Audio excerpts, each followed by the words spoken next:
नमस्कार साथियों, स्वागत है आपका गोल्डी ऑनलाइन क्लासेज में। मैं हूं मिथिलेश कुमार। आज हम लोग प्राचीन भारतीय इतिहास का चौथा चैप्टर पढ़ेंगे, जिसका नाम है वैदिक युग या वैदिक काल बोल सकते हैं, या इसको ऋग्वैदिक काल, उत्तर वैदिक काल सब इसमें आ जाएगा।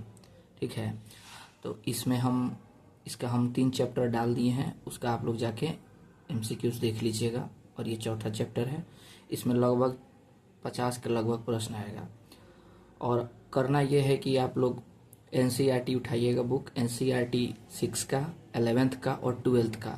इस 3 बुक में प्राचीन इतिहास दिया हुआ है, इनमें आप वैदिक काल को रीड कीजिएगा, उसके बाद इस MCQs को लगाइएगा, बेनिफिट होगा। बाकी अदर नोट्स के चक्कर में नहीं पढ़ना है। ठीक है, और जितना टाइम्स हो के उतना टाइम्स आपको पढ़ना पड़ेगा। एक ही मतलब राज है रिवीजन, वो भी किसका, NCERT बुक्स का, या बिहार बोर्ड का जो बुक आता है SCERT, उसका बुक का आपको बार बार रिवीजन करना होगा। तो एक आपको तथ्य कॉन्सेप्ट समझ में आएगा कि ये किताब हमको कहना क्या चाहता है। और वन लाइनर सोचिएगा फैक्ट पढ़ लेने का, तो एग्जाम दिए होंगे तो आपको पता चल गया होगा कि पॉलिटी हो या इतिहास, ज्योग्राफी, इकोनॉमिक्स, फैक्चुअल तो कम पूछ रहा है, ज़्यादा सिद्धांतिक पूछ रहा है। और सिद्धांतिक सवाल हल करने का एक ही तरीका है, आप बुक को बार बार रिवीजन कीजिए। बार बार रिवीजन कीजिएगा ना, तो आपको उसका कहानी पता चल जाएगा, और वैसा करने पे ही आप इस तरह का सवाल हल कर पाएंगे। जिस तरह से हम तैयारी किए थे उस तरह से आप भी तैयारी कीजिए। ठीक है, और साथ साथ हम लोग फैक्चुअल सवाल भी लगाएंगे। ऐसा नहीं है कि फैक्ट वाला सवाल छोड़ देंगे, क्या पता क्या पूछ दे BPSC। तो फैक्ट वाला सवाल का भी हम सीरीज शुरू करेंगे। ठीक है, तब तक हम लोग इसको भी लेके चलेंगे। हार्ड मेहनत करना होगा और धैर्य बना के रखना होगा, और निरंतरता को नहीं तोड़ना है। ठीक है, पिछले कुछ दिनों से हम वीडियो नहीं बना रहे थे, जिसका कुछ कारण था, कुछ, ठीक है ना, वो समस्या हल हो गया है, और हम फिर से नए सिरे से हम लोग मिले हैं। आशा करते हैं आप लोग बेटर होंगे। तो चलिए हम लोग शुरू करते हैं। वीडियो अच्छा लगा हो तो आप लाइक कीजिएगा और शेयर कीजिएगा, और लगे कि इस चैनल से आपको भविष्य में कुछ फ़ायदा होगा या आपके लिए फ़ायदेमंद होगा, तो इस चैनल को आप लोग क्या कीजिएगा, सब्सक्राइब कर लीजिएगा। चलिए आइए प्रश्न मिलाप देखते हैं। देखिए, इसमें आपको 6 का प्राचीन भारत, देखिए 6 का बाद है, उसके बाद से 11th का और 12th। ठीक है ना, इनसे ही हम लोग इस चैप्टर को पढ़ेंगे। जैसे कि 6 का है किताबें हमें क्या बताती है, और ओल्ड NCERT 6 में वैदिक युग का जीवन। उसके बाद से 9th का प्राचीन लौह युगीन सभ्यताएं।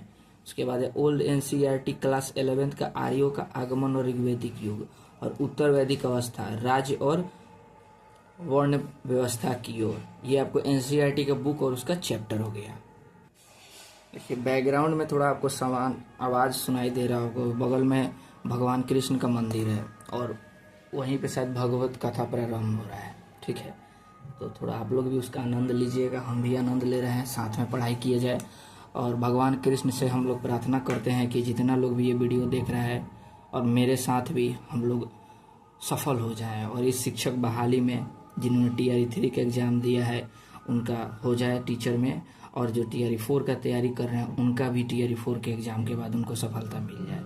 तो आइए हम लोग भगवान कान्हा का नाम लेकर और श्री गणेश का नाम लेकर हम लोग इसे शुरू करते हैं। चलिए, पहला प्रश्न है, भारतीय उपमहाद्वीप में आर्यों के आगमन के संबंध में कौन सा कथन सत्य है। चैप्टर 8 है 11th का ओल्ड NCERT। तो इसका हम लोग ऑप्शन पढ़ेंगे। आर्यों के सभी कबीलों का आगमन एक साथ हुआ। ठीक है, आर्यों का संघर्ष दास तथा दस्यु नामक स्थानीय जनों से हुआ। दास जनों का उल्लेख प्राचीन सीरियाई साहित्य में मिलता है। दस्यु मध्य एशिया के मूल निवासी थे। ठीक है, इसका प्रश्न आप लोग कमेंट में कीजिएगा। देखिए, हम बनावटी सवाल आपको नहीं लाएंगे। जो सवाल देखिए अदर लोग पढ़ रहा है वो आप कीजिए, बस आराम से सही हो जाएगा। मान लीजिए हम समय ज़्यादा नहीं लेना चाहते हैं समझाने में।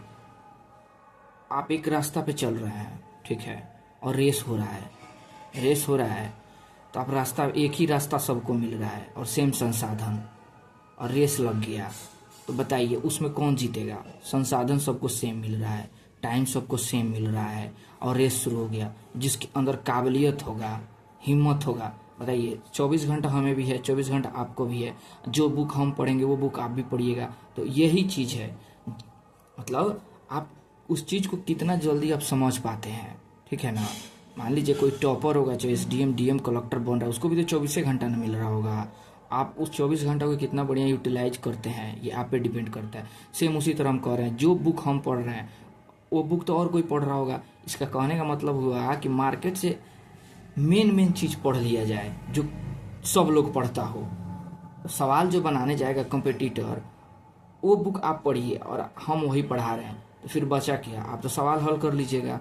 तो वही चीज़ है, ठीक है ना। लुसेंट पढ़ा देंगे, ये करा देंगे, उसके बाद से अपना नोट्स भी करा देंगे और बुक का आंसर क्वेश्चन हम करा ही दिए हैं, इतना सब कोई पढ़ लेगा। अब युगांडा अफ्रीका से किताब ले आएगा तो कोई नहीं ना पढ़ेगा। तो वही चीज़ है, तो इसका आंसर हो जाएगा ऑप्शन बी, ठीक है ना। व्याख्या देखते हैं इसका। व्याख्या में कह रहा है भारतीय उपमहाद्वीप में आर्यों के आगमन के संबंध में कथन भी सत्य, क्योंकि 1500 ईसा पूर्व के आसपास आर्यों का आगमन भारतीय उपमहाद्वीप में हुआ। इस दौरान आर्यों को स्थानीय जनों से संघर्ष करना पड़ा था। इस स्थानीय जनों में दास तथा दस्यु प्रमुख रूप से शामिल थे। इस संघर्षों में आर्यों की जीत हुई थी। ABCD असत्य, क्योंकि आर्यों के कबीले भारत में एक साथ नहीं बल्कि अलग अलग आए थे। दास जनों का उल्लेख सीरियाई साहित्य से नहीं बल्कि ईरानी साहित्य से मिलता है। दस्यु मध्य एशिया के नहीं बल्कि भारत के मूल निवासी थे। दूसरा प्रश्न, इतिहासकारों के अनुसार भारत आगमन के समय आर्यों का मुख्य व्यवसाय क्या था? कृषि कार्य, शिकार, पशुचारण या खाद्य संग्रह। देखिए आगमन के समय का पूछ रहा है, ठीक है ना। मुख्य व्यवसाय पूछ रहा है, 11th का ओल्ड NCERT चैप्टर 8 का है। तो इसका हो जाएगा कृषि कार्य नहीं था, शिकार भी नहीं था, खाद्य संग्राहक तो समझिए आपको पूरा पाषाण काल में ही था, खाद्य संग्राहक थे, ठीक है ना। तो इसका हो जाएगा पशुचारण हो जाएगा, ऑप्शन सी हो जाएगा। ये देखिए व्याख्या में ये सब क्लियर हो जाएगा। व्याख्या पढ़ते हैं। इतिहासकारों के अनुसार भारत आगमन के समय आर्यों का मुख्य व्यवसाय पशुचारण था। आर्यों के जीवन में कृषि का स्थान गौण था। इसका मुख्य कारण यह था कि वे घुमंतु जीवन शैली से संबंध रखते थे। वे कई पर्वतों को पार कर भारत आए थे। ऐसे में उनकी जीविका का मुख्य साधन पशुचारण था। यूरेशिया में बड़े बड़े घास के मैदान होने से पशुचारण उनके लिए आसान व्यवसाय था। चलिए तीसरा प्रश्न कह रहा है वैदिक संस्कृति के संदर्भ में निम्नलिखित कथनों पर विचार कीजिए। ये भी आपका क्लास 11th का ओल्ड NCERT का बुक सवाल है, चैप्टर 8 का। वैदिक संस्कृति के संदर्भ में निम्नलिखित कथनों पर विचार कीजिए। सरस्वती आर्यों की पवित्र नदी थी। चलिए ये भी ठीक है। सरस्वती को ऋग्वेद में नदीतमा कहा गया है, ये भी सही है। आर्यों का भारत में आरंभिक निवास यानी शुरुआती निवास स्थान सप्त सैंधव प्रदेश कहलाता है, ये भी सही है, ठीक है ना। सप्त सैंधव प्रदेश उत्तर वैदिक काल में वो गंगा के मतलब बिहार के तरफ बढ़ना शुरू कर दिए थे। सप्त सैंधव प्रदेश हो गया उत्तर पश्चिम भारत हो जाएगा, जो पंजाब अफगानिस्तान हो जाएगा, पाकिस्तान वर्तमान का हो जाएगा, उसके बाद से थोड़ा सा राजस्थान का एरिया हो जाएगा और हरियाणा दिल्ली और पश्चिमी यूपी भी हो जाएगा, ठीक है ना। उसको सप्त सैंधव 7 नदियों का देश कहा जाता था। आइए इसका व्याख्या देखते हैं। देखिए वैदिक संस्कृति के संदर्भ में दिए गए सभी कथन सत्य है। ऋग्वेद में नदी सूक्त में 25 नदियों का वर्णन है। इसमें सरस्वती को आर्यों का सर्वाधिक पवित्र नदी माना गया है। साथ ही ऋग्वेद में सरस्वती नदी को नदीतमा यानी नदियों में प्रमुख कहा गया है। उसके बाद से ऋग्वेद में गंडक नदी को सदानीरा कहा गया है। तो वर्तमान में गंडक नदी को सब कुछ आप लोग जानते होंगे। ऋग्वेद में आर्यों का भारत में आरंभिक निवास स्थान सप्त सैंधव प्रदेश था। 7 प्रमुख नदियों की उपस्थिति के कारण ही इस क्षेत्र का नाम सप्त सैंधव पड़ा था। चलिए चौथा नंबर सवाल बनाते हैं। आर्यों के द्वारा अपने प्रसार के क्रम में निम्नलिखित में से किन हथियारों का प्रयोग किया गया था? तो ये हो जाएगा छेद वाली कुल्हाड़ी, कांसे की कटार, खड़ग या पत्थर की दरांती। तो इसका हो जाएगा आपको छेद वाली कुल्हाड़ी का किया था लोग, ठीक है, कांसे की कटार और खड़ग। पत्थर की दरांती नहीं, पत्थर का दरार युग खत्म हो गया था, ठीक है ना। पाषाण काल में ही पत्थर का जब धातु का आविष्कार हो गया ना तो पत्थर का हथियार बनाना उन लोगों ने छोड़ दिया था। व्याख्या देखते हैं। भारत में प्रसार के क्रम में आर्यों को अनेक युद्धों का सहारा लेना पड़ा। इन युद्धों में वे छेद वाली कुल्हाड़ी, कांसे की कटार, खड़ग, भाला, कुठार तथा तलवार आदि हथियारों का प्रयोग करते थे। ऋग्वेद काल में लोहे के प्रमाण मिलने प्रारंभ हो गए थे। आर्यों ने लोहे के प्रयोग से अनेक हथियारों का निर्माण किया था। पत्थर की दरांती का प्रयोग आर्यों द्वारा नहीं किया गया। इसका प्रयोग उच्च पूर्व पाषाण काल में शिकार करने के लिए किया जाता था। चलिए पांचवा प्रश्न देखते हैं। भारत और त्रित्सु नामक आर्यवंश कबीले के पुरोहित निम्नलिखित में से कौन थे? ऋषि वशिष्ठ, ऋषि विश्वामित्र, ऋषि गृतमस और ऋषि अंगिरस। तो इसका हो जाएगा, आप लोग कोशिश कीजिए इसका क्या होगा। इसका होगा ऑप्शन ए, ऋषि वशिष्ठ थे। व्याख्या देखते हैं। देखिए एक सीधा लिख दिया है ना कि chapter 8 class 11th old NCERT. तो आप हम बोल रहे हैं ना एनसीईआरटी जाकर आज से आप सेट कर लीजिए कि हम अब इसका नेक्स्ट वाला चैप्टर महाजनपद डालेंगे, ठीक है। तो या तो मेरे साथ साथ करना होगा तो 4 चैप्टर कवर कर लीजिए 1-2 दिन में, या तो महाजनपद को शुरू कर दीजिए कल से, ठीक है। और पीछे का बाद में कीजिएगा, जब पूरा खत्म हो जाएगा ना, चाहे जिस दिन हम वीडियो नहीं डालेंगे उस दिन आप लोग छूटा हुआ मेकअप कर लीजिएगा क्या। तो आप महाजनपद हम डालेंगे तो आज जाके महाजनपद को रीड कर लीजिएगा आप, ठीक है। उसके बाद उसका लगाइएगा, पूरा ही बुक का है, एक एक लिखा हुआ है। देखिए क्वेश्चन के सामने बुक लिखा हुआ है, समझ रहे हैं ना, फालतू इधर उधर का सवाल थोड़ी है। बुक लिखा हुआ है कि किस बुक से किस चैप्टर से दिया हुआ है सवाल, इसका मतलब इंपॉर्टेंट है, बीपीएससी पूछ सकता है इस चीज को। तो हो जाएगा, भारत और तिरथु नामक आर्य वंश कबीले के पुरोहित ऋषि वशिष्ठ थे। आर्य कई कबीलों में विभक्त थे, उनमें भरत तथा त्रिशु दोनों आर्यों के शासक कबीले थे। भरत कबीलों के नाम पर ही हमारे देश का नाम भारत पड़ा था। इन दोनों कबीलों को पुरोहित वशिष्ठ का सानिध्य प्राप्त था। ऋग्वैदिक काल में सबसे महत्वपूर्ण अधिकारी पुरोहित होता था। चलिए नेक्स्ट क्वेश्चन देखते हैं। 6 प्रश्न है, 6ठा नंबर क्वेश्चन है, आर्यों की जानकारी के स्रोत के संबंध में निम्नलिखित में से कौन सा कथन सत्य नहीं है। यानी कि इनका जो हमको जानकारी प्राप्त हुआ तो उस जानकारी के स्रोत जो होगा ना, कि हम लोगों को डाटा थोड़ी मालूम था, स्रोत जो मिला है उनमें से कौन सा स्रोत गलत है। ऋग्वेद में आर्य शब्द का उल्लेख 36 बार हुआ है, सही है। ये आपको शायद लुसेंट में भी मिल जाएगा या क्राउन के बुक में भी मिल जाएगा। और ये आपको 11th old NCERT class chapter 8 class 11th का में किताब खोलिएगा ना, उसमें भी जाके 8 नंबर चैप्टर पढ़िएगा तो सब प्रश्न आपको मिल जाएगा।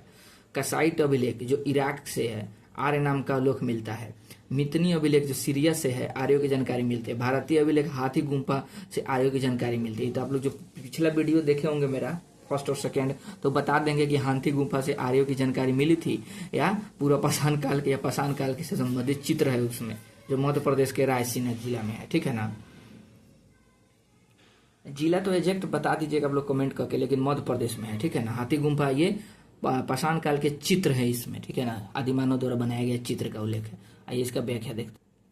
कह रहा है कि आर्यों की जानकारी के स्रोत में कथन डी सत्य नहीं है, क्योंकि हाथी गुम्फा उल्लेख आर्यों से नहीं बल्कि कलिंग नरेश सॉरी हाथी गुम्फा भीमबेटका हमको समझ में आ गया बाई मिस्टेक, ठीक है। ये भीमबेटका है, हमको बुझा गया है। हाथी गुम्फा अभिलेख आपको खारवेल से संबंधित है, भीमबेटका जो है मध्य प्रदेश में है, ठीक है ना, पाषाण काल से संबंधित है। ये आपको हो जाएगा, इसमें आपको खारवेल नरेश कलिंग नरेश खारवेल से है, उड़ीसा के भुवनेश्वर के उदयगिरी पहाड़ी में स्थित है। यह अभिलेख प्राकृत भाषा में है। भाषा या कांटेक्ट कर लीजिएगा कौन सा भाषा है, ठीक है। और कौन पहाड़ी, उदयगिरी के पहाड़ी का है कि कुछ पूछ देगा बीपीएससी। और भुवनेश्वर में भी है, उड़ीसा के, ठीक है। ऋग्वेद हिंदू पुरोहित भाषाओं का सबसे पुराना ग्रंथ है। इस वेद में आर्य शब्द का उल्लेख 36 बार हुआ है, ठीक है। इसके अतिरिक्त इराक से मिले एक 1600 ईसा पूर्व का साइट अभिलेख तथा सीरिया से पूछ देगा, देखिए बुक का है एनसीईआरटी का, पूछ देगा कि आपको किधर गया, कासाइट अभिलेख किस देश से मिला है, तो इराक याद कर लीजिएगा। मितनी अभिलेख किस देश से मिला है, सीरिया। इतना आपको याद करना पड़ेगा, ठीक है ना। और इसके लिए सॉरी, ठीक है ना, इसका हाथी गुम्फा अभिलेख आपको होगा उससे, कलिंग नरेश खारवेल से होगा, ठीक है। भीमबेटका हो जाएगा पाषाण काल से संबंधित है। चलिए नेक्स्ट प्रश्न देखते हैं। देखिए हमको ना थोड़ा सा फीवर हुआ है हल्का सा, जिससे थोड़ा सा समझ रहे हैं ना, फीवर हुआ है तो बोलने में थोड़ा तकलीफ हो रहा है, लेकिन हम वीडियो छूटा हुआ है बहुत दिन से, अब हम छोड़ना नहीं चाह रहे हैं क्लास लेना, इसलिए हम बना रहे हैं। तो थोड़ा सा बाई मिस्टेक बोलने में चाहे थोड़ा सा दिमाग समझ रहे हैं ना डाइवर्ट हो जा रहा है, तो उसको आप लोग थोड़ा सा एडजस्ट कर लीजिएगा। हमको पता चलेगा तो हम बता ही देंगे। पंचजन 7 नंबर प्रश्न है, पंचजन के संबंध में निम्नलिखित कथनों पर विचार कीजिए। चैप्टर 8। उसके बाद फीवर का कोई बेस्ट दवाई है, मेडिसिन, थोड़ा आप लोग कमेंट कीजिए, ठीक है ना। क्लास 11th ओल्ड एनसीईआरटी का है। यह आर्यों के 5 कबीलों का समूह था, चलो सही है। 5 कबीले के आपस में शत्रुता थी, चलो। तुवर्स एक अनार्य कबीला था, गलत बात है, अनार्य कबीला थोड़ी था, तुवर्स आर्य ही थे, हमको जहां तक पता है, ठीक है ना। तो कौन सा कथन सत्य है, तो 1 और 2 सत्य है, यानी कि 5 कबीले का समूह था और 5 में शत्रुता थी। आइए इसका व्याख्या देखते हैं। पंचजन के संबंध में कथन 1 और 2 सत्य है। परंपरा अनुसार आर्यों के 5 कबीले थे जिन्हें पंचजन कहा जाता था। इनमें अनु, द्रुहु, पुरु, तुवर्स तथा यदु शामिल थे। वैदिक आर्य 2 तरह के संबंधों का सामना करना पड़ा। एक ओर उनकी आर्य पूर्वजों से लड़ाई हुई तो दूसरी ओर अपने ही लोगों के बीच आंतरिक जनजातीय संघर्ष से आर्य समुदाय दीर्घकाल तक जर्जर रहा। असत्य कथन है तीसरा, क्योंकि तुअर से एक अनार्य कबीला नहीं बल्कि यह पंचजन में शामिल ही आर्य कबीला था। चलिए 8वां प्रश्न देखिए, ये इंपॉर्टेंट होगा क्योंकि ये आपको सिविल सर्विस के एग्जाम में जैसे यूपीपीसीएस का मेंस में 2008 में पूछा हुआ है, प्लस बीपीएससी प्री 1997 में 1997 में पूछा हुआ है। उसके बाद चैप्टर 8 है क्लास 11th ओल्ड एनसीईआरटी का। हम जो सीरीज करा रहे हैं ना, आप एकदम मन दाब के जीव दाब के इसको पढ़ लीजिए, फायदा करेगा भाई, ठीक है ना। एग्जाम दे के निकलिएगा ना, तब पता चलेगा। आज से ही टीआरई 4 का आप लोग तैयारी शुरू कर दीजिए, क्या है कि कंपटीशन हार्ड होने वाला है। आप लोग सोच रहे हैं कि इंतजार कर रहे हैं, तब तक तैयारी करने वाला कर रहा है, ठीक है ना। तो भगवान उसी के साथ ना न्याय करेंगे जो ज़्यादा मेहनत कर रहा है, कि आपके साथ करेंगे, इसलिए लग जाइए। तो इसका हो जाएगा आपको ऋग्वेद में उल्लेखित प्रसिद्ध 10 राजाओं का युद्ध, जिसे दशराग युद्ध किस नदी के किनारे लड़ा गया था। तो ये पता है, आप बता दीजिएगा। पुरुषनी नदी के किनारे, सरस्वती, विपाशा या अस्किनी। तो हो जाएगा पुरुषनी नदी के किनारे। ऋग्वेद में उल्लेखित 10 राजाओं का युद्ध प्रसिद्ध जो था दशराग युद्ध, उसको बोलते हैं पुरुषनी नदी के किनारे लड़ा गया था, जिसको वर्तमान में रावी नदी कहते हैं। ऋग्वेद में दशराग युद्ध का वर्णन है, जैसे भरत जन के स्वामी सुदास ने 10 राजाओं के संघ को हराया था। इसमें 5 आर्य और 5 आर्योत्तर जन के प्रधान थे।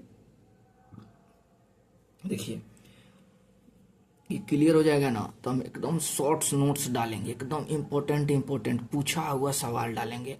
आज जो जिस टॉपिक से पूछा है ना, टीआरई 3 में 9, 10 हो, 6 to 8 या जीएस हो, समान अध्ययन 1 to 5 प्राइमरी का, हम वो डालेंगे एग्जाम के 15 से 20 दिन पहले, या 1 मंथ पहले डालना स्टार्ट कर देंगे शॉर्ट्स के रूप में, या ऐसे ये 5 या 10 मिनट का वीडियो। उससे पहले हमको ये सब बेसिक क्लियर करना पड़ेगा ना। ये एग्जाम के समय पढ़िएगा तो दिक्कत हो जाएगा, इसलिए अभी क्लियर कर लीजिए इसको, उसके बाद हम स्टार्ट करेंगे, आप लोग देखिएगा उसको। नेक्स्ट प्रश्न है, भारतीय आर्य भाषा के संबंध में लिखित कथनों पर विचार कीजिए। देखिए आइए विचार करते हैं। ये आपको क्लास 6 चैप्टर 8 ओल्ड एनसीईआरटी का है। आर्य भाषा वैदिक संस्कृति का आधार थी। चलिए विचार करना है। आर्य भाषा भाषियों का आगमन 1000 ईसा पूर्व में हुआ था। ये इसको भी देखते हैं। आर्य हिंद यूरोपीय परिवार की भाषा बोलते थे। चलिए कौन सा कथन असत्य है, तो इसमें हमको लग रहा है दूसरा कथन ही असत्य होगा। ठीक है, पहला ठीक है, तीसरा भी ठीक है, तो दूसरा कथन इसमें असत्य है, क्योंकि आर्य भाषा भाषियों का 1000 ईसा पूर्व में नहीं हुआ था। ठीक है ना। भारतीय आर्य भाषा के संबंध में कथन 2 असत्य, क्योंकि भारत में आर्य भाषा भाषियों 1000 नहीं बल्कि 1500 ईसा पूर्व के कुछ पहले हुआ था। वो जब आएंगे तबे ना भाषा लेकर आएंगे। क्या को ठोस पुरातात्विक प्रमाण नहीं मिलता है। आर्यों के द्वारा प्रयोग में लाए गए हथियारों को आधार बनाकर ऐसा माना जाता है कि भारतीय उपमहाद्वीप में हड़प्पा सभ्यता के पतन के पश्चात 1500 ईसा पूर्व में आर्यों का आगमन हुआ था तथा ऋग्वैदिक काल की शुरुआत हुई थी। इस प्रकार आर्य भाषा जो हिंदू पर यूरोपीय परिवार की भाषा थी, वैदिक संस्कृति का आधार बनी। नेक्स्ट प्रश्न है, जिन क्षेत्रों में आर्य भाषियों की संस्कृति का विकास हुआ वहां एक विशेष प्रकार की मिट्टी के बर्तनों का निर्माण होता है, इसे क्या कहा जाता है। तो ये तो सब कोई बचा देगा, चित्रित धूसर मृत भांड होगा। ठीक है ना, तो इजी सवाल है। ये इसका व्याख्या देखते हैं। इसका व्याख्या हो जाएगा आर्य भाषा क्षेत्रों में, तो व्याख्या क्या इसमें तो आप लोग समझिए रहे हैं। ठीक है ना, चित्रित धूसर मृत भांड संस्कृति कहते हैं, ज्यादा इंपॉर्टेंट ये नहीं है। आइए 11 नंबर सवाल देखते हैं। आर्यों के प्रसार के संबंध में निम्नलिखित कथनों पर विचार कीजिए। आर्य सबसे पहले पंजाब में आकर बसे। चलिए, कालांतर में कुरुक्षेत्र तक आर्यों का प्रसार हुआ था। चलिए, नर्मदा के मुहानों तक आर्य का वास था। सत्य कथन खोजना है, तो इसमें सत्य कथन हो जाएगा नर्मदा नदी के चर्चे नहीं है। ठीक है ना, तो नर्मदे वाला हमको गलत लग रहा है, 1 2 सत्य होगा। चलिए ऑप्शन सी होगा इसका जहां तक हो। आइए देखते हैं इसका व्याख्या। आर्यों के प्रसार के संबंध में कथन 1 और 2 सत्य है। आर्य सबसे पहले भारतीय उपमहाद्वीप के पश्चिमोत्तर भाग में स्थित पंजाब में आकर बसे थे। यहाँ सिंधु, झेलम, चेनाब, रावी तथा सतलुज नदियां बहती थी। इसी भूमि को आर्यों ने अपने आवास के लिए निर्धारित किया था। धीरे धीरे आर्यों का प्रसार दिल्ली तथा हरियाणा तक हो गया। अब नेक्स्ट टॉपिक है ऋग्वैदिक काल। ठीक है ना, वो तो थोड़ा सा उसका फिर डिफिनेशन था, क्या बोलते हैं, फाउंडेशन था। ऋग्वैदिक काल हम देखते हैं, उसके बाद वेद पढ़ेंगे। ठीक है ना, वेद होगा, उसके बाद उत्तर वैदिक काल होगा। वेद के बारे में है, ऋग्वेद, यजुर्वेद, सामवेद, अथर्ववेद। चलिए, ऋग्वेदिक आर्यों के जीवन के संदर्भ में निम्न कथनों पर विचार कीजिए। ऋग्वेदिक आर्यों का जीवन पशुचारण पर आधारित था, सही है। ऋग्वेद में गविष्ट युद्ध का पर्याय है, माने पर्यवाची है, सही है।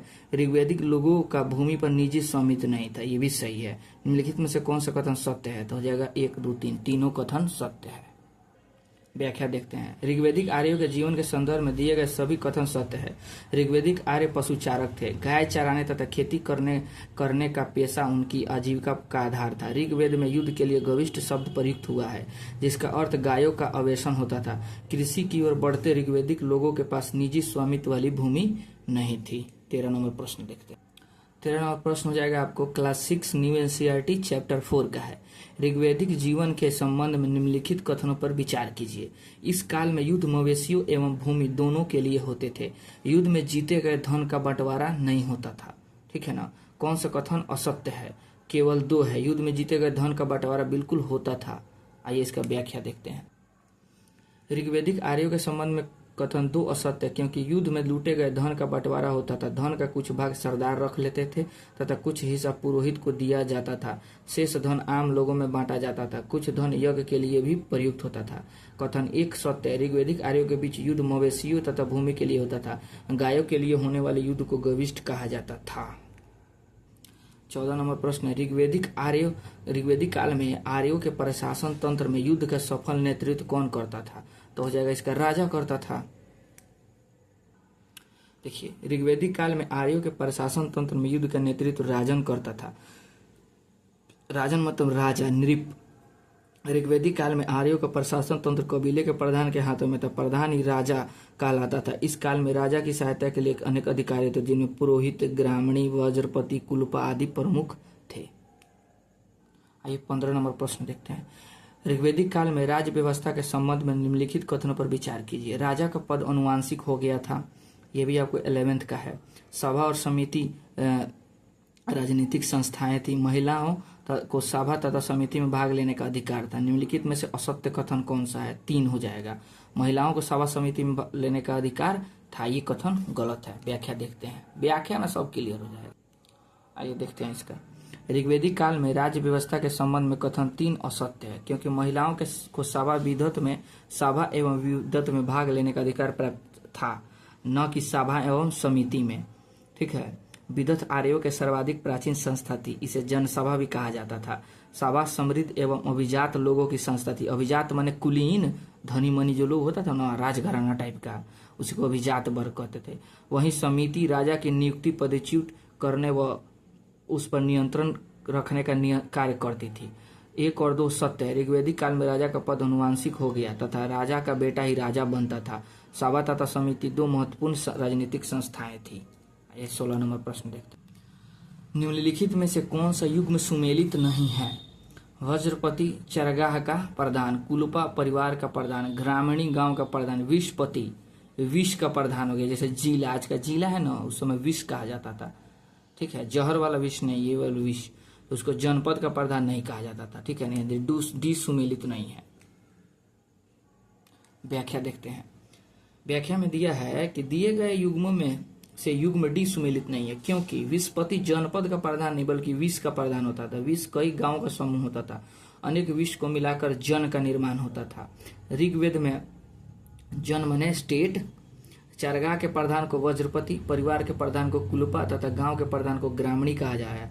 टीयर 1 में से सवाल पूछा हुआ है 2023 में। आरंभ में ग्रामीणी छोटी सी कबायली लड़ाकू टोली का मुखिया होता था, परंतु बाद में यह पूरे गांव का मुखिया बन गया था। नेक्स्ट 17 नंबर सवाल है। ऋग्वेद काल में विचार कीजिए इस कथन पे। ऋग्वेद काल में वशिष्ठ और विश्वामित्र महान पुरोहित थे, ठीक है। वशिष्ठ उदार तथा विश्वामित्र रूढ़िवादी थे। विश्वामित्र ने गायत्री मंत्र की रचना की। कौन सा कथन सत्य है? तो यहाँ पे आपको 1 और 3 सत्य लग रहा है, ठीक है ना। आइए व्याख्या में देखते हैं इसको। हो जाएगा। दिए गए कथनों में 1 और 3 सत्य है। ऋग्वेदिक दैनिक प्रशासन में कुछ अधिकारी राजा की सहायता करते थे। सबसे महत्वपूर्ण अधिकारी पुरोहित होता था। वशिष्ठ तथा विश्वामित्र 2 महान पुरोहित थे। जैसे कि विश्वामित्र ने लोगों को आर्य बनाने के लिए गायत्री मंत्र की रचना की। गायत्री मंत्र ऋग्वेद के तीसरे मंडल में। असत्य कथन दूसरा है, क्योंकि ऋषि वशिष्ठ रूढ़िवादी तथा विश्वामित्र उदार प्रवृत्ति के पुरोहित थे। ठीक है। 18 नंबर प्रश्न, ऋग्वैदिक काल में बलि को निम्नलिखित में से किस रूप में परिभाषित किया गया था? तो हो जाएगा एक स्वैच्छिक कर के रूप में, पशुओं के बलि के रूप में, राजा के राजत्व अधिकार के रूप में, या स्थानीय जन के कबीले के रूप में। देख लीजिए ध्यान से, एक हम बात बताने वाले हैं यहाँ पे, इस प्रश्न को बढ़िया से लगाइएगा। अब बलि का मतलब जानवर का हत्या करना नहीं हुआ, यहीं पे होगा। बलि का मतलब होता है एक स्वैच्छिक कर देना, यानी टैक्स देना। ठीक है ना। उस समय टैक्स कर शब्द नहीं हुआ था, तो उस समय बलि दिया जाता था, तो स्वैच्छिक कर था, यानी कि अपना मन से देना, इना कि हाँ फिक्स नहीं था। अपना मन से देने का मतलब समझ रहे हैं, मेरा मन करेगा तो देंगे, नहीं मन करेगा नहीं देंगे। ये समझिए त्रेता युग का बात चल रहा है। ठीक है ना। त्रेता युग उससे भी पहले का युग का बात ही चल रहा है। तो उस समय बलि एक तरह क्या था, स्वैच्छिक टैक्स था, यानी कुछ दे देना, अनाज दे देना, गेहूं दे देना, धान दे देना, धन दे देना, कपड़ा दे देना, जो भी हो।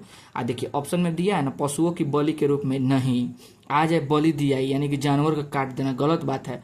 बाद में पता नहीं कैसे ही परंपरा चेंज हो गया कि बलि को लोग हत्या, जीव जंतु मासूम का हत्या के रूप में ले लिया। तो यहाँ पे आप लोग देख लीजिए, जान जाइए कि बलि का मतलब होता है टैक्स देना। अब लोग कहता है कि हाँ माता के हम बलि देंगे, तो भाई माता के बलि देंगे, जीव हत्या नहीं देंगे।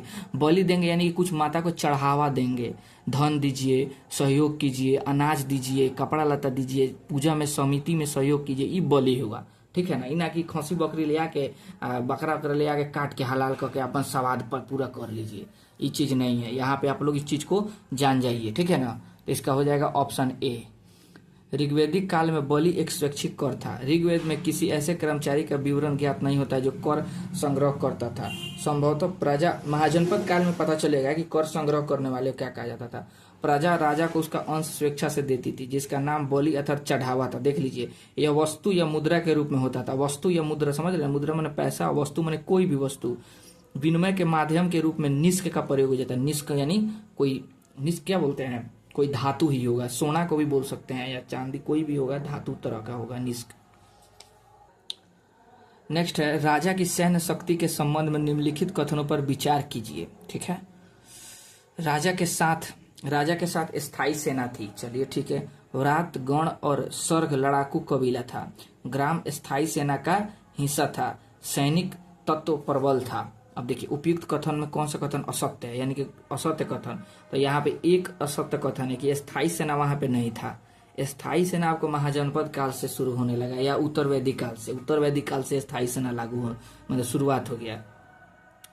उसके बाद हो जाएगा और तीसरा कथन, ग्राम स्थायी सेना का हिस्सा थी, ये भी असत्य है। आइए व्याख्या देखते हैं। व्याख्या में है, राजा की सैन्य शक्ति के संबंध में 1 और 3 असत्य है, क्योंकि ऋग्वैदिक काल में राजा के पास स्थायी सेना नहीं थी, बल्कि युद्ध के समय सेना का गठन किया जाता था। ग्राम स्थायी सेना का हिस्सा नहीं था, बल्कि जब युद्ध का समय आता था तो ये राजा की सहायता करता था। ग्रामीणी ग्राम का प्रधान होता था, वह लड़ाकू दलों को प्रधान था। अब 2 और 4 सत्य है। व्रात गण ग्राम सर्ग नाम से विदित विभिन्न कबीलाएं टोलियां लड़ाई लड़ती थी। इस काल में सैनिक तत्व प्रबल था। चलिए, ऋग्वैदिक कथन कारण है, ऋग्वैदिक काल में महिलाओं को परिवार में प्रतिष्ठित स्थान प्राप्त था। ये तो सही है। ऋग्वैदिक काल में सामान्यतः महिलाओं को वेदों के अध्ययन का अधिकार प्राप्त था। ये सही है, लेकिन व्याख्या इसका कार्य नहीं कर रहा है। ठीक है ना। इसका बी होगा, यानी कि कथन ए और दोनों सही है, परंतु आर ए की सही व्याख्या नहीं करता है।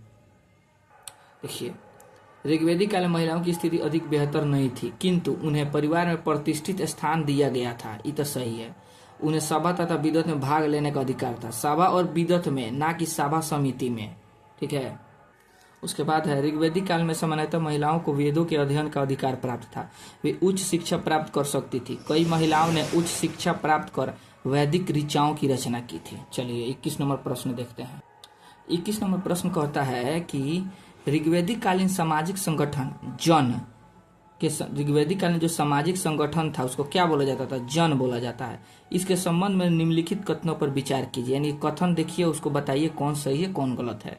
जन में सदस्यों की कुल संख्या 100 से अधिक होती थी। चलिए, ऋग्वेद में जन शब्द का प्रयोग 275 बार हुआ है।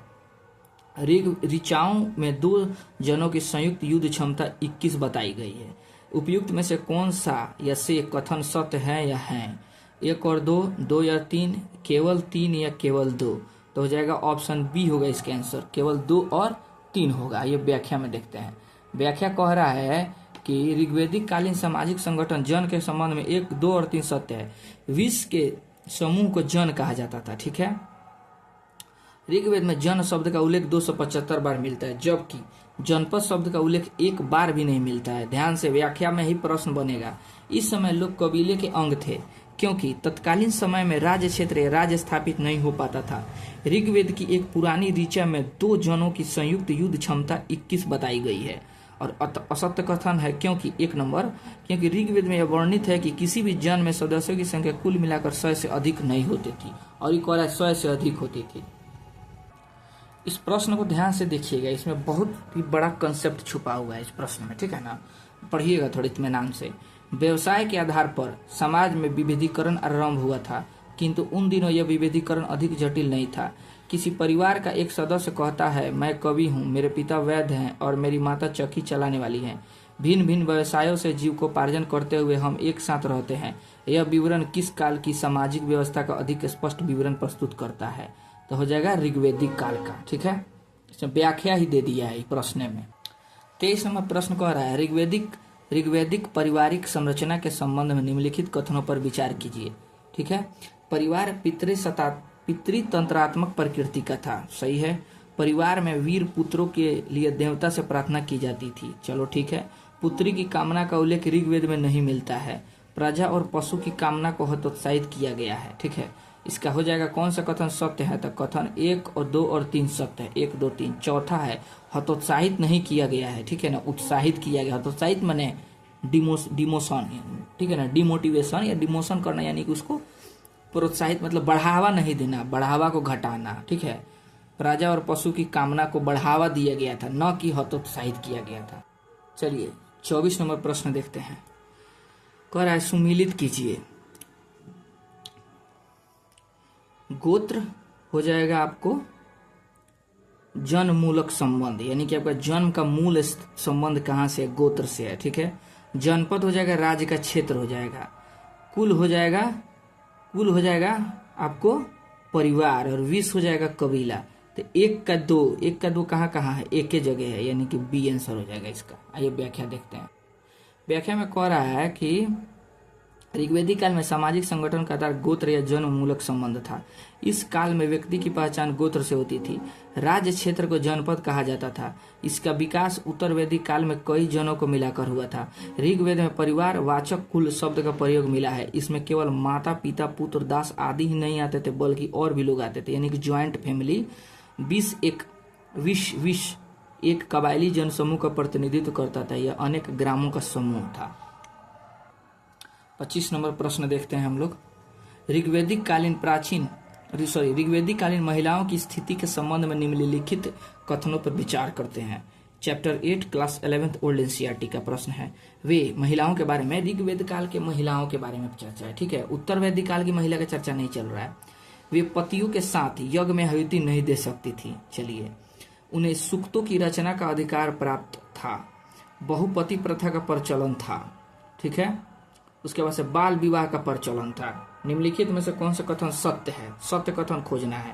वे पतियों के साथ यज्ञ में आहुति नहीं दे सकती थी, ये सत्य कथन नहीं है। आहुति देती थी, ठीक है ना, सत्य कथन ये नहीं है, ये गलत कथन है।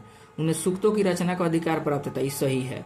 बहुपति प्रथा का प्रचलन था, ये सही है। जैसे द्रौपदी का 5 गो विवाह हुआ, 5 पति थे, ठीक है ना, तीसरा भी सही है। बाल विवाह का प्रचलन था, गलत बात है, बाल विवाह का प्रचलन नहीं था, यानी कि 2 और 3 सत्य है।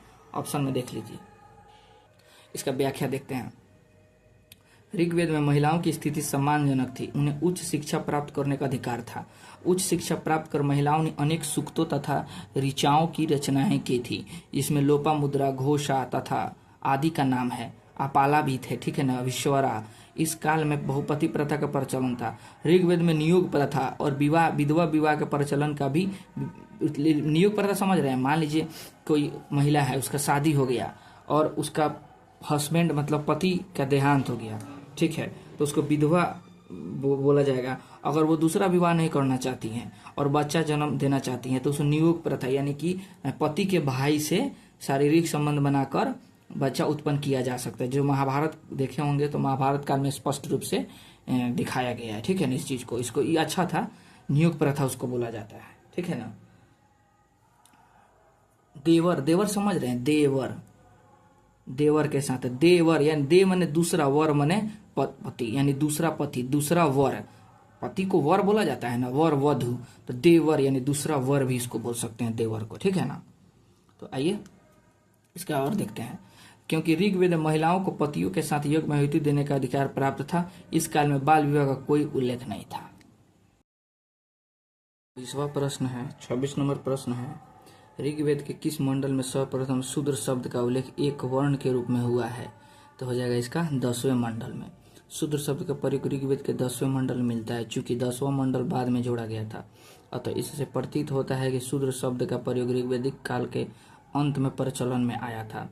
ऋग्वेद में 10 मंडल है, जिनमें 2 से 7 तक प्राचीन अंश है। पहला और 10वां मंडल सबसे बाद में जोड़ा गया था। 27 नंबर प्रश्न है, वैदिक काल में लोहे के उपयोग के संदर्भ में निम्नलिखित कथनों पर विचार कीजिए।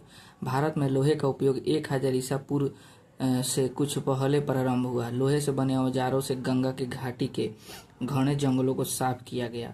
लोहे के प्रयोग ने भारतीय उपमहाद्वीप में प्रथम नगरीकरण को जन्म दिया था। तो इसमें कौन सा कथन सत्य है? तो हो जाएगा कथन 1 और 2। लोहे के भारत में लोहे का प्रयोग 1000 से हुआ, गंगा घाटी में घने जंगलों को साफ करने के लिए किया गया था, ठीक है ना। तो आइए इसका हम लोग व्यवस्था देखते हैं। प्रथम नगरीकरण नहीं हुआ था, प्रथम नगरीकरण तो हड़प्पा था, ये हो गया द्वितीय नगरीकरण हुआ था, ठीक है ना, महाजनपद काल के समय। तृतीय नगरीकरण हो जाएगा दिल्ली सल्तनत हो जाएगा, और चौथा नगरीकरण अब हुआ है आधुनिक के समय। आइए इसको देखते हैं। 1 और 2 सत्य है। उत्तर प्रदेश के अंतरंजी खेड़ा में लोहे का प्रथम साक्ष्य मिला है। लोहे के प्राप्ति के पश्चात ऋग्वैदिक लोगों के जीवन में आमूलचूल परिवर्तन आया। लोहे से बने औजारों का प्रयोग कर आर्यों ने जंगलों को साफ कर अपना विस्तार गंगा घाटी तक कर लिया। तीसरा कथन असत्य, क्योंकि लोहे के प्रयोग ने भारतीय उपमहाद्वीप में द्वितीय नगरीकरण का जन्म दिया था। प्रथम नगरीकरण हड़प्पा सभ्यता को कहा जाता है, जो तांबा से संबंधित था या कांस्य से संबंधित था, ठीक है ना, प्रथम नगरीकरण का। द्वितीय नगरीकरण लोहा से था। 28 प्रश्न है, तांबे या कांस्य के अर्थ में किस शब्द के प्रयोग से प्रकट होता है कि ऋग्वैदिक आर्यों को धातु कर्म की जानकारी थी? तो हो जाएगा अयस, ठीक है ना, अयस हो जाएगा। आइए व्याख्या देखते हैं। तांबे या कांसे के अर्थ में अयस शब्द के प्रयोग से स्पष्ट होता है कि ऋग्वैदिक आर्यों को धातु कर्म की जानकारी थी। कृष्ण या श्याम अयस लोहे को कहा जाता था, ठीक है ना, ध्यान से देखिएगा। तांबे या कांसे के अर्थ में अयस, खाली अयस है, ठीक है ना, अयस माने तांबे या कांसा। कृष्ण अयस या श्याम अयस को लोहा कहा जाता था। ऋग्वैदिक लोग तांबे को राजस्थान के खेतड़ी से आयात करते थे। इसमें टीन का मिश्रण कर कांस्य का निर्माण किया जाता था। इससे स्पष्ट होता है कि इन्हें धातु कर्म भी कहा जाता है। 29 नंबर प्रश्न है, ऋग्वैदिक कालीन व्यापार एवं वाणिज्य के संबंध में निम्नलिखित कथनों पर विचार कीजिए। ऋग्वेद में बढ़ई, रथकार, बुनकर आदि शिल्पियों के उल्लेख मिलते हैं। चलिए ठीक है। व्यापार नियमित प्रकृति का था। उसके बाद से वैदिक जन का अधिक संबंध स्थल मार्ग से था। निम्नलिखित में से कौन सा कथन सत्य है? तो कथन 1 और 3 सत्य है, दूसरा कथन असत्य है। इसका आंसर ऑप्शन ए हो जाएगा। व्याख्या देखते हैं, व्याख्या में सब क्लियर हो जाएगा। ऋग्वैदिक कालीन व्यापार वाणिज्य का संबंध 1 कथन 3 सही है। ऋग्वेद में विभिन्न शिल्पियों का उल्लेख मिलता है। इनमें बढ़ई, रथकार, बुनकर, चर्मकार, कुम्हार आदि प्रमुख रूप से प्रचलित थे। इससे ज्ञात होता है कि आर्य लोग में इन सभी शिल्पों का प्रचलन था। आर्य जन या वैदिक जन का अधिकांश व्यापार स्थल मार्ग से होता था, क्योंकि ऋग्वेद में उल्लेखित समुद्र शब्द मुख्यतः जलराशि का वाचक है। असत्य कथन है दूसरा, क्योंकि ऋग्वैदिक काल में नियमित व्यापार के होने का कोई प्रमाण नहीं मिलता है। देखिए सुमेलित करने वाला है, ठीक है ना, सुमेलित इसको करते हैं। ध, ठीक है, इसको हो जाएगा आपको आकाश का देवता। अग्नि हो जाएगा आग का देवता हो जाएगा, ठीक है, सॉरी, ध हो जाएगा सूर्य के, ध हो जाएगा आकाश का देवता। अग्नि हो जाएगा आपको आग का देवता। सवित हो जाएगा आपको सूर्य के प्रेरक शक्ति का देवता। और उषा हो जाएगा प्रातःकालीन देवी। इसका हो जाएगा ऑप्शन ए। आइए देखते हैं इसका व्याख्या। धौ आकाश के देवता थे। उत्तर वैदिक काल में इनका महत्व कम हो गया था। अग्नि आग के देवता थे। ऋग्वेद में इनकी कुल 200 बार उल्लेख किया गया है। सवित सूर्य की प्रेरक शक्ति के देवता थे। इनका उल्लेख ऋग्वेद में नहीं मिलता है। उषा प्रातः काल की देवी थी। ये पृथ्वी की देवी थी। इनका उल्लेख ऋग्वेद में नहीं मिलता है। ये चीज डिनोट रखिएगा, किसका मिलता है किसका नहीं मिलता है, आखिर इसका कितना बार उल्लेख है, सब याद करना पड़ेगा। नेक्स्ट प्रश्न है, ऋग्वेद में निम्नलिखित में से किस देवता की स्तुति को संग्रहित नहीं किया गया है? तो हो जाएगा नास्त्य किया गया, वरुण मित्र का किया, प्रजापति का नहीं किया। प्रजापति का ऋग्वेद में संग्रहित नहीं किया गया है। देखिए, ऋग्वेद में प्रजापति की स्तुति को संग्रहित नहीं किया गया। प्रजापति देवता का महत्व उत्तर वैदिक काल में बढ़ गया था। ऋग्वेदिक कालीन देवता का इंद्र ऋग्वेद में इंद्र का 250 बार, अग्नि का 200 बार, वरुण का 30 बार, रुद्र का 3 बार, बृहस्पति का 11 बार तथा पृथ्वी का 1 बार उल्लेख मिलता है। नाथ से वरुण एवं मित्र की स्तुति को संग्रहित किया गया है। वैदिक धर्म के संबंध में निम्नलिखित कथनों पर विचार कीजिए। ठीक है, वैदिक धर्म इहलौकिक था। धर्म में यज्ञों को प्रधानता नहीं थी। उपासना की विधि स्तुति पाठ पर निर्धारित थी। इसमें आपको 1 और 3 सही है, दूसरा कथन गलत है। 33 नंबर प्रश्न है, निम्नलिखित में से कौन सा युग में सुमेलित नहीं है? तो हो जाएगा आपको वरुण जल के देवता है, ठीक है, मारुत आंधी का देवता है, सोम अंतरिक्ष के देवता नहीं है, ठीक है ना, इंद्र वर्षा का देवता सही है। आइए देखते हैं, सोम को वनस्पतियों का देवता कहा गया है। चलिए, दिए गए युग्मों में से सुमेलित नहीं है कौन? सोम वाला, ठीक है ना। आपको क्योंकि सोम अंतरिक्ष के नहीं बल्कि पृथ्वी के देवता थे। ऋग्वेद में सोम देवता का उल्लेख 144 बार हुआ है। सोम को वनस्पतियों का अधिपति माना गया है। मारुति आंधी के देवता थे। वरुण जल तथा ऋख के देवता थे। इंद्र वर्षा के देवता थे। पृथ्वी के अन्य देवताओं में अग्नि, पृथ्वी, बृहस्पति तथा सरस्वती मुख्य रूप से शामिल थी। चलिए, नेक्स्ट टॉपिक है, तीसरा टॉपिक, वेद। वेद कौन था? 4 गो वेद है ना, उसके बारे में अब लोग प्रश्न बनेगा।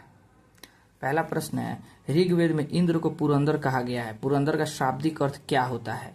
तो ये हो जाएगा आपको दुर्ग को तोड़ने वाला, दुर्ग की रक्षा करने वाला, शत्रुओं को पराजित करने वाले, वर्षा कराने वाला। तो इंद्र का अर्थ वर्षा कराने वाला नहीं, दुर्गों को तोड़ने वाला होता है, ठीक है ना। व्याख्या देखते हैं। ऋग्वेद में इंद्र को पुरंदर कहा गया है। पूर्व माने दुर्ग होता है, ठीक है ना। ये बीपीएससी टीआर 1 में प्रश्न पूछा हुआ है, पूर्व का अर्थ क्या होता है, या सेट प्रैक्टिस में दिया हुआ है। पुरंदर का शाब्दिक अर्थ होता है दुर्ग को तोड़ने वाला। ऋग्वेद में सबसे अधिक प्रतापी देवता इंद्र है। इंद्र को युद्धों में आर्यों का नेतृत्वकर्ता माना गया है, जो अनार्यों के साथ युद्ध में आर्यों के सहयोग करते हैं। अनार्य हो गया जो आर्य नहीं थे, ठीक है ना, द्रविड़ को अनार्य कहा गया है। नेक्स्ट 35 नंबर सवाल है, पूर्व वैदिक आर्यों का प्रमुखतः धर्म था भक्ति, मूर्ति पूजा और यज्ञ, प्रकृति पूजा और यज्ञ, या प्रकृति पूजा और भक्ति। तो हो जाएगा इसका ऑप्शन सी, प्रकृति पूजा और यज्ञ होगा इसका। पूर्व वैदिक या ऋग्वैदिक कालीन आर्यों का प्रमुखतः धर्म था पूजा पद्धति, प्रकृति पूजा और यज्ञ पर आधारित थी। ऋग्वेद में अनेक ऐसे देवता आए हैं जिनका संबंध प्रकृति की विभिन्न शक्तियों का प्रतिरूप है। देवताओं की उपासना की मुख्य रीति स्तुति, पाठ तथा यज्ञ बलि अर्पित करना है। चलिए, 36 नंबर सवाल है, वैदिक देवता इंद्र के विषय में निम्नलिखित कथनों पर विचार कीजिए तथा नीचे दिए गए कूट से सही उत्तर दीजिए। ये इंद्र का हो जाएगा आपको झंझावत के देवता थे, पापियों का दंड देने वाला, नैतिक व्यवस्था के संरक्षक या वर्षा का देवता था। इसका हो जाएगा 1 2 2 4 1 और 4 होगा, डी होगा इसका, ठीक है ना, 1 और 4 हो जाएगा, झंझावत के देवता और वर्षा का देवता। व्याख्या में देखते हैं, वैदिक देवता इंद्र के विषय में 1 और 4 सही है। ऋग्वेद में इंद्र की सर्वाधिक चर्चा की गई है। इंद्र का ऋग्वेद में 250 सूक्त है। इन्हें झंझावत तथा बादल का देवता माना गया है। वरुण को नैतिक व्यवस्था बनाने वाला देवता माना गया है। इन्हें ऋक अर्थात प्राकृतिक संतुलन बनाए रखने वाला देवता भी माना गया है। नेक्स्ट प्रश्न है 37 नंबर, इसको सुमेलित करना है, ठीक है ना। इसको हो जाएगा आपको ऋग्वेद हो जाएगा स्रोत एवं प्रार्थनाएं हो जाएगा। उसके बाद हो जाएगा, आप लोग वीडियो को रोक कर इसको सुमेलित कीजिए। उसके बाद हो जाएगा यजुर्वेद हो जाएगा स्रोत एवं कर्मकांड। उसके बाद हो जाएगा सामवेद हो जाएगा संगीतमय स्रोत, और अथर्ववेद हो जाएगा तंत्रमय वशीकरण। जैसे कि सामवेद संगीतमय हो जाएगा, डी का 1। अब इसमें ऑप्शन में देखेंगे डी का 1 कौन कौन है, तो डी का 1 एक है, बी ऑप्शन, तो इसका आंसर हो जाएगा सॉरी हाँ, डी का 1। सामवेद सी में है तो सी का 1 संगीतमय स्रोत हो जाएगा और डी का 2 हो जाएगा तंत्र मंत्र या वशीकरण जादू टोना टाइप का हो जाएगा ना, तो इसका हो जाएगा ऑप्शन ए। चलिए 38 नंबर सवाल देखते हैं। वैदिक ग्रंथों के संबंध में निम्नलिखित कथनों पर विचार कीजिए। ऐत्रेय ब्राह्मण ग्रंथ में ब्राह्मण की जीविका का वर्णन है। मंत्रों के संग्रह को संहिता कहा जाता है। वैदिक संहिताओं के बाद ब्राह्मण ग्रंथ की रचना हुई है। निम्नलिखित में से कौन सा कथन सत्य है? तो तीनों कथन इसका सत्य हो जाएगा। चलिए वैदिक ग्रंथ के संबंध में कथन, सभी कथन सत्य है। ऐत्रेय ऋग्वेदिक ब्राह्मण ग्रंथ है। इसमें मुख्य रूप से ब्राह्मण की जीविका का वर्णन मिलता है। चारों वेदों को सम्मिलित रूप से संहिता कहा जाता है। यह मुख्यतः मंत्रों का संग्रह है। ब्राह्मण ग्रंथ की रचना संहिताओं की व्याख्या हेतु सरल गंध में संहिताओं के बाद किया गया है। प्रत्येक वेद के लिए अलग अलग ब्राह्मण ग्रंथ की रचनाएं किया गया है। ठीक है ना। चलिए अब उत्तर वैदिक काल हम लोग देखते हैं। उत्तर वैदिक काल है। भारतीय उपमहाद्वीप में उत्तर वैदिक काल का उदय कब हुआ था? तो हो जाएगा 1000 से 600 ईसा पूर्व के बीच में हो जाएगा। भारतीय उपमहाद्वीप में उत्तर वैदिक काल का उदय 1000 ईसा पूर्व से 600 ईसा पूर्व के बीच हुआ था। इस काल में ही सामवेद, यजुर्वेद एवं अथर्ववेद की रचना हुई थी। इसके अतिरिक्त ब्राह्मण ग्रंथों, अरण्यकों या उपनिषदों की रचना उत्तर वैदिक काल में हुई थी। 40 नंबर प्रश्न है। उत्तर वैदिक काल में आर्यों के प्रसार के संबंध में कौन सा कथन सत्य नहीं है? इस काल में राज्य विस्तार पंजाब से बढ़कर कुरुक्षेत्र तक हो गया था। ये गंगा यमुना दोआब तक आर्य की संस्कृति का विकास हुआ था। ये सही है। पश्चिमोत्तर सीमा प्रांत में वैदिक ग्रंथों की रचना हुई थी। इस संस्कृति का मुख्य केंद्र मध्य प्रदेश था। ठीक है ना। इसमें से कौन सा कथन सत्य नहीं है? आइए इसका व्याख्या देखते हैं। उत्तर वैदिक काल में आर्यों के प्रसार के कथन सी सत्य नहीं है, क्योंकि उत्तर वैदिक कालीन वैदिक ग्रंथों की रचना पश्चिमोत्तर प्रांत में नहीं बल्कि उत्तरी गंगा के मैदान में हुई थी। उत्तर वैदिक कालीन वैदिक ग्रंथ, ठीक है ना, जिसमें आ जाएगा आपको ब्राह्मण ग्रंथ आ जाएगा, आरण्यक आ जाएगा, उपनिषद आ जाएगा, इस सब का बात हो रहा है। ठीक है ना। उसके बाद आइए नेक्स्ट प्रश्न देखते हैं। 41 नंबर प्रश्न कह रहा है, उत्तर वैदिक काल में राजनीतिक संगठन के संबंध में निम्नलिखित कथनों पर विचार कीजिए। राजा की शक्ति में वृद्धि हुई, वह स्थायी सेना रखने लगा, सभा तथा समिति की स्थिति में गिरावट दर्ज की गई। इस काल में क्षेत्र के लिए राष्ट्र शब्द का प्रयोग नहीं होता था। निम्नलिखित में से कौन सा कथन सत्य है? 1 और 2। 1 और 2 सत्य है और तीसरा असत्य, क्योंकि राष्ट्र शब्द का ही प्रयोग होता था, कह रहा है नहीं होता था। ठीक है ना।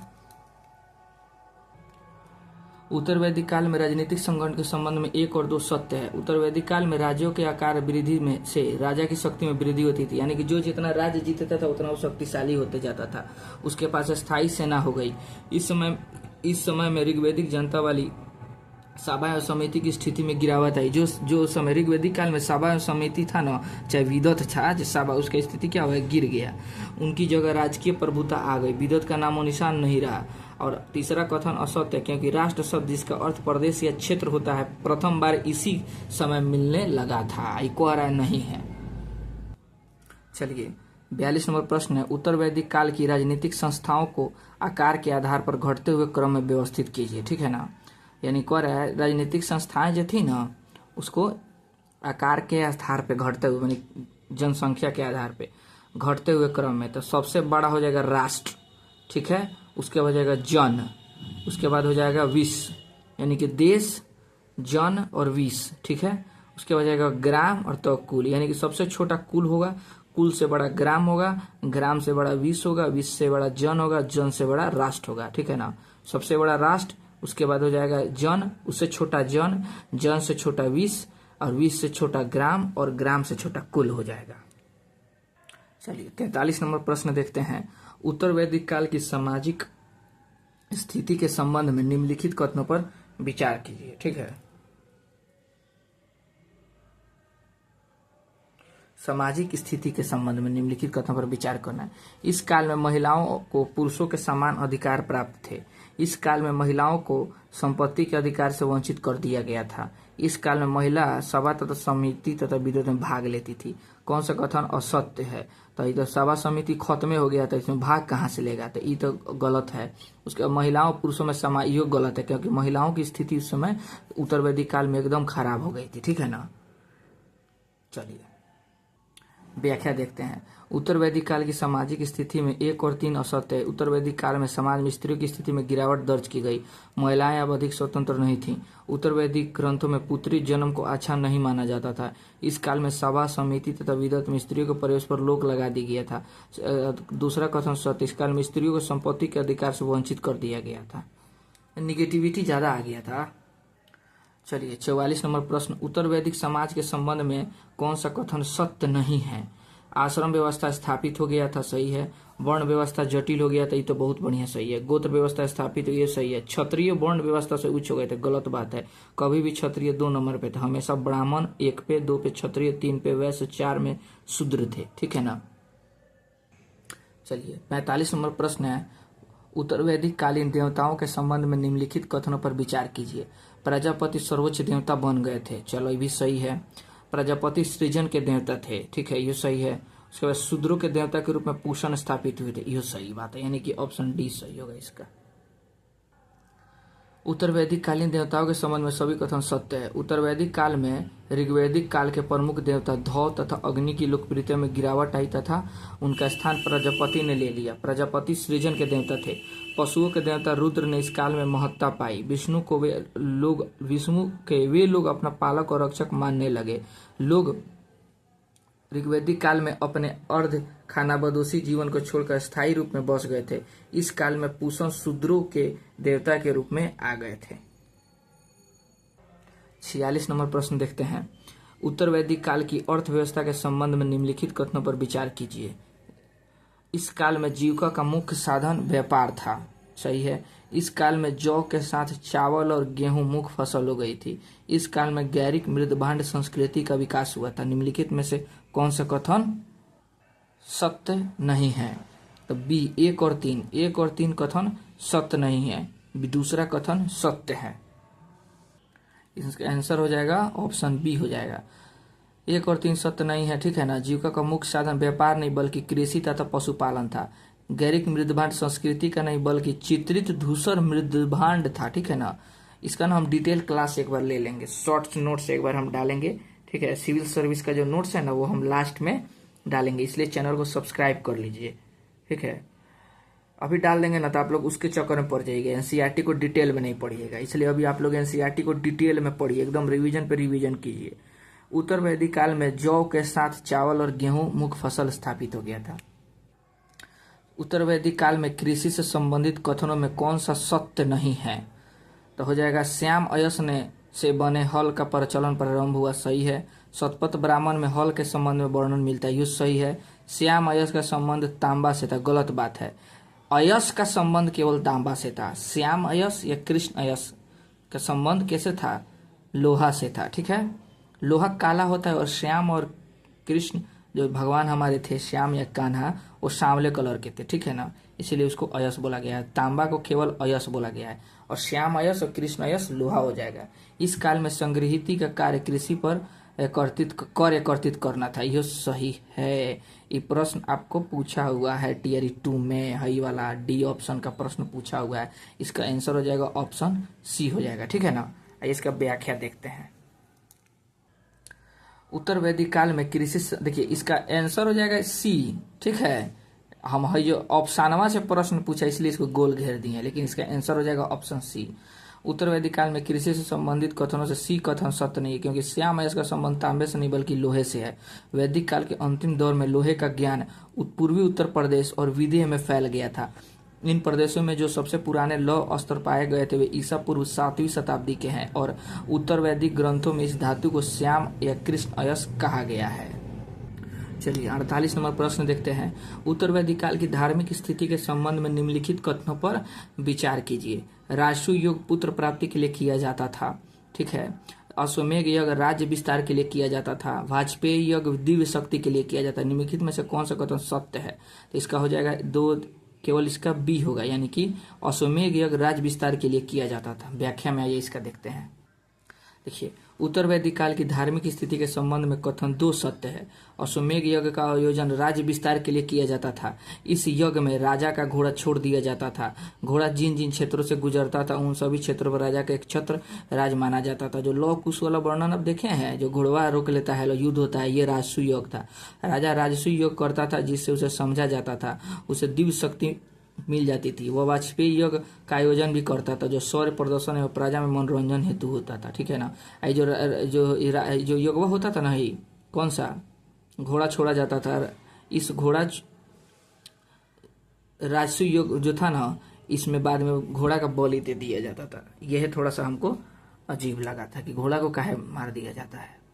चलिए, इस सीरीज का आज अंतिम प्रश्न है 49। फिर इसके बाद हम लोग 5वां चैप्टर धार्मिक आंदोलन करेंगे। देखिए, आप लोग बुक पढ़ते जाइए, आज का पढ़ाई आज ही कीजिए, कल पे मत छोड़िए, लोड बढ़ते जाएगा। उपनिषदों के संदर्भ में कथनों पर विचार कीजिए। इन ग्रंथों में यथार्थ, विश्वास और ज्ञान को महत्व दिया गया। यथार्थ माने सच्चाई। उपनिषदों ने आत्मा का ज्ञान प्राप्त करने पर बल दिया। निम्नलिखित में से कौन सा कथन सत्य है? यानी कि 1 और 2 दोनों कथन सत्य है। आइए देखते हैं व्याख्या में।